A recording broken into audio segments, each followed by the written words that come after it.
Anginibingelele bazalwane egameni likaJesu namhlanje ekseni kuyevuka udle wethu. Namhlanje sibuka kubuyisana kwaNkulunkulu nemuntu kwesibili egameni likaJesu.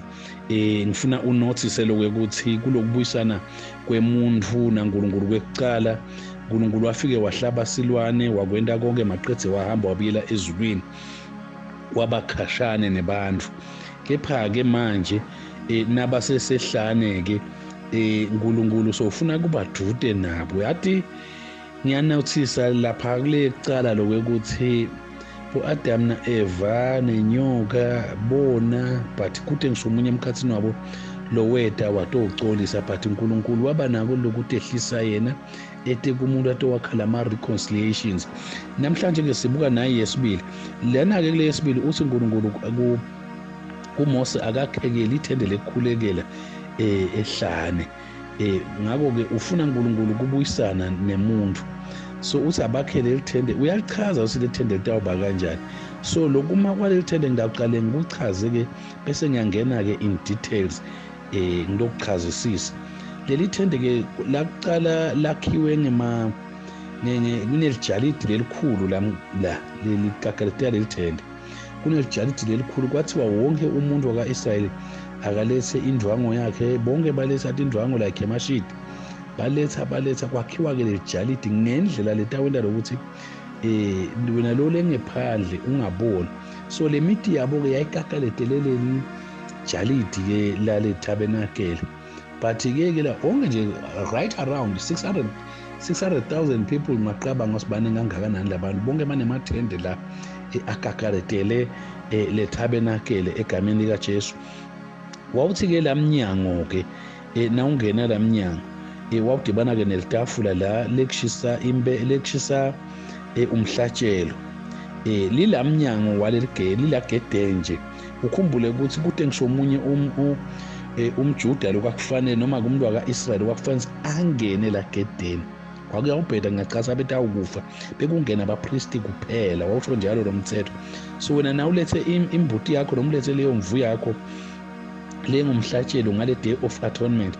Le day of atonement yayendeka kanye ngeminyaka lekutonikela la kwakwendeka kanye ngeminyaka. So wena wafika uyinikeke lo mpristi-ke lapho-ke ahlabele-ke khona-ke ngaba yimvu ngaba matuba imbuti isithokati loko lowakulethile kwakusemthethweni.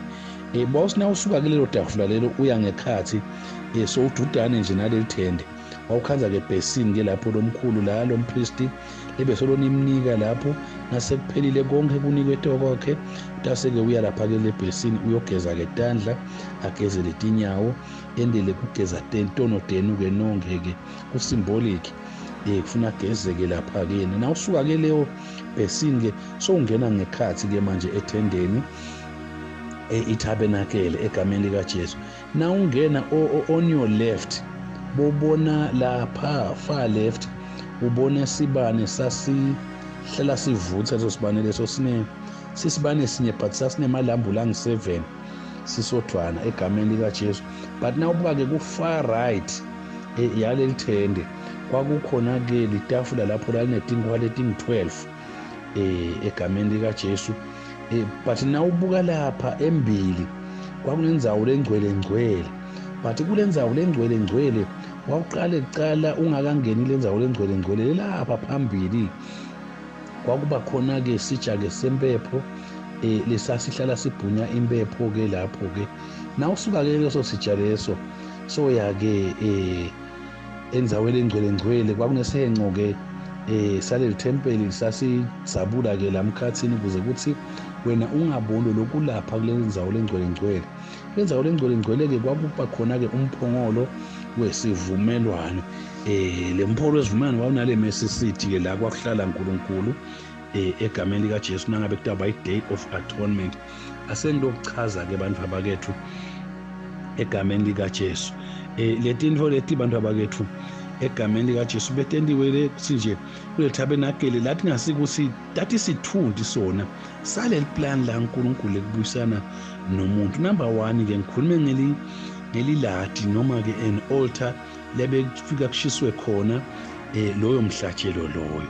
Angiqale-ke ngekubeka-ke abantu abakethu loyo ukuthi le altar leyo so wawusina ufika ke wena utela kutonikela kwakudala amadoda ekatonikele laba ama families abo so abefika ke anike ke lo mpristi lomkhulu ungatinikeleli wena wafika unikele lo mpristi lomkhulu leso silwane leso lotonikela ngaso asithathe ke bese ke wena lapha phambi kwalompristi uvuma ke donke tono takho netono te-family yakho uyavuma sengiyacabanga nje lokho ukuthi kusho sinoma nisuka lekhaya nisukani ukhulumile lokho ukuthi kwendekani ngoba awufike lo babi afika avumele ngisho nale family yakhe ngisho nemkakhe ngisho konke egameni likaJesu that's uyasithatha ke lesilwane ke lo mpristi ke uyasibuka uyasicilonga kwaze kwaba nesici nje noma ngabe kunesibathi nje lesincane sekufuneke asijikise ke lesilwane sibe ngoba kufanele asitawunikelwa la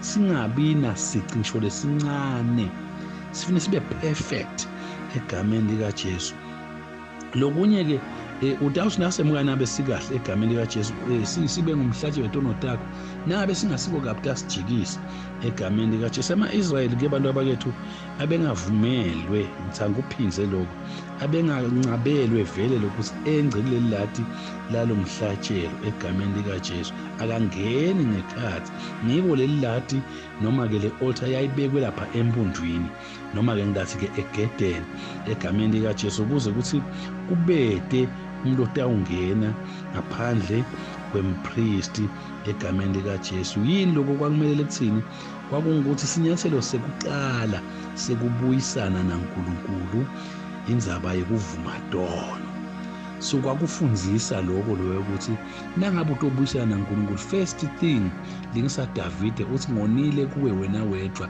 ngende lokunengekako emehlweni akho nayo ke indlela ye-repentance lokuqala uvumele sono sakho kuqala egameni likaJesu asiqhubeke nakusasa ukuna lesihloko sesibili la sikhuluma khona nge-reconciliation number 2 amen.